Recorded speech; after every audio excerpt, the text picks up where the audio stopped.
Moro! Lähdetään kasaamaan 80 amperitunnin akkua LTO-kennoista.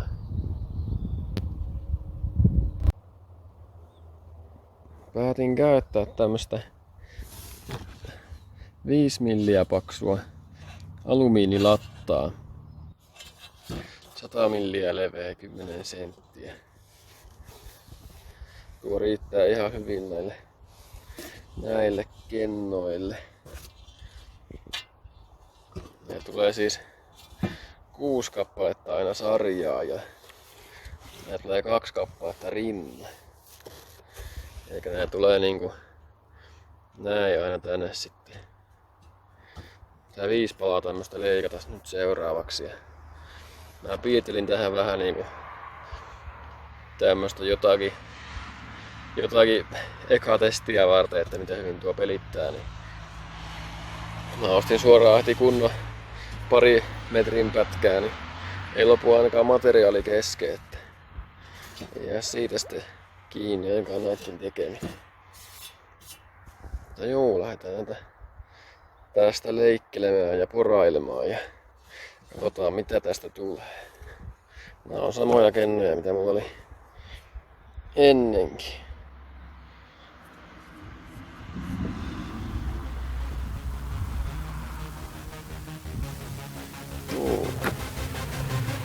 Aloitetaan.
Joo, kyllä siellä ihan tenhua on kyllä. No niin, nyt olisi tämä paketti kasassa. Tämmönen sitten nyt tuli. Eli tässä on 2 6-kennon sarjaa rinnan kytkettynä. Nämä on 40 amperitunnin kennoja. Niin tämä on siis 80 amperitunnin tämä paketti. Ihan näppärästä tuli. Nämä on väliaikaiset nämä 2 palaa tässä. Mä teen toisen tämmöisen samanlaisen paketin vielä niin mä tein pari tämmöistä valmiiksi siihen jo ja mä tein tähän sitten erilaiset palat sitten jossain vaiheessa. Mutta ihan hyvin tää pelitti kun mä äsken kokeilin. Niin ei saanut mun testerillä mitenkään alle 12 volttiin tätä. Vaikka ruuvasi ihan täysille sen niin. Ja ihan ok. Ja hain Motonetista 100 mutteria, M12 mutteria. Niin nämä piisas ihan hyvin tällä kertaa. Viimeksi tosiaan mulla nyt ei ollut missään ja oli kaupastakin loppunut lähikaupasta. Niin nyt sitten on 100 kappaletta hain suoraan. Testerillekin mä kokeilin äsken. Mutta ihan hyvin pelitti kyllä tämä. Tämä pitää ladata vaan vielä. Näähän on tosiaan lataamatta vielä.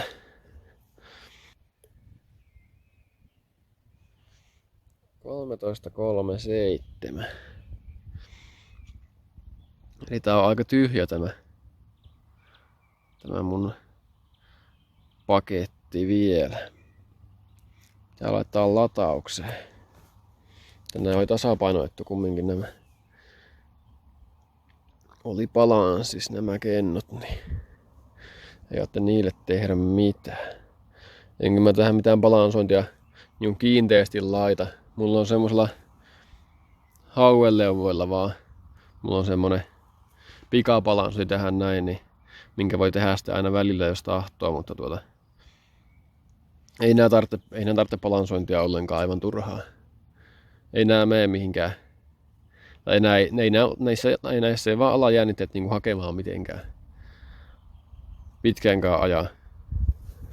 Tai ainakaan puolessa vuodessa vielä ala niin.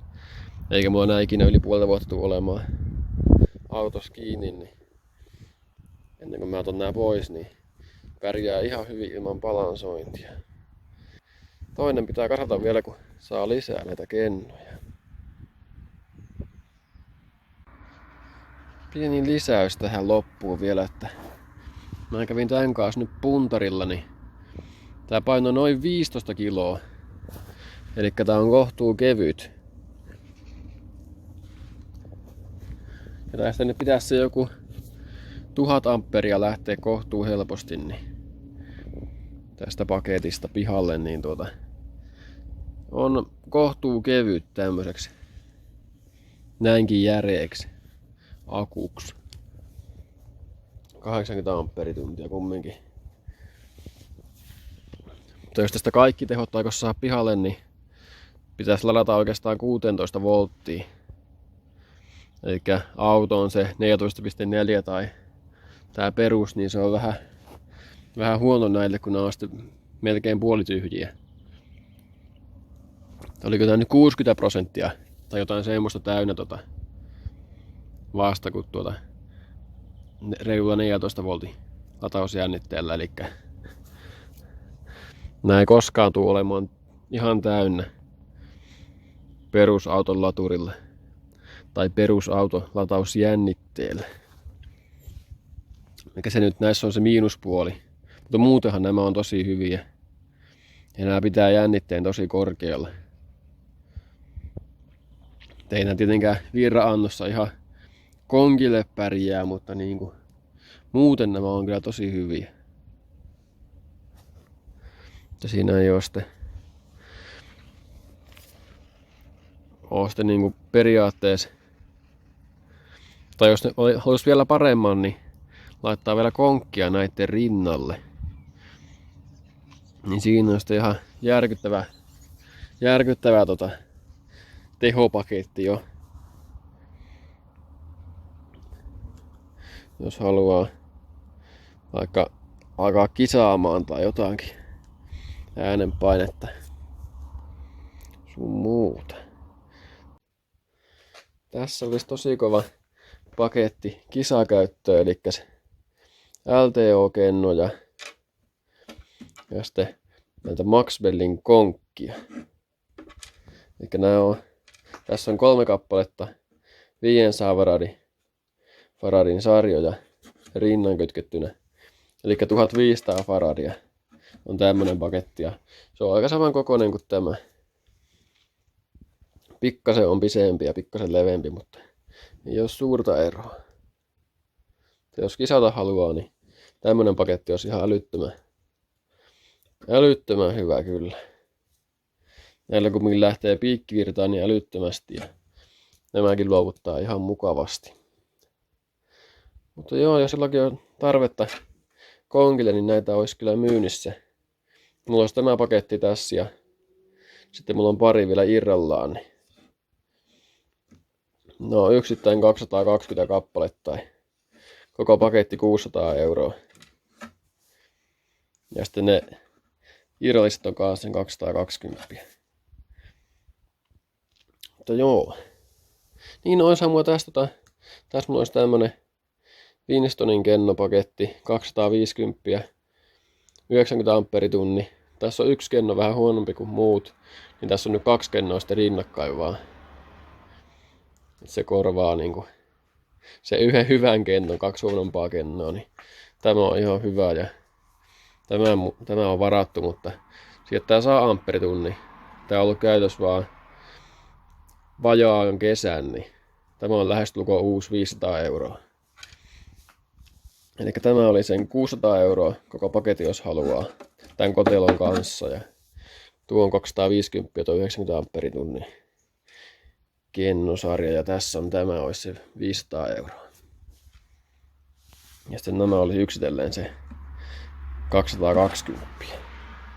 Juu, eipä tällä kertaa nyt enempää. Morjens.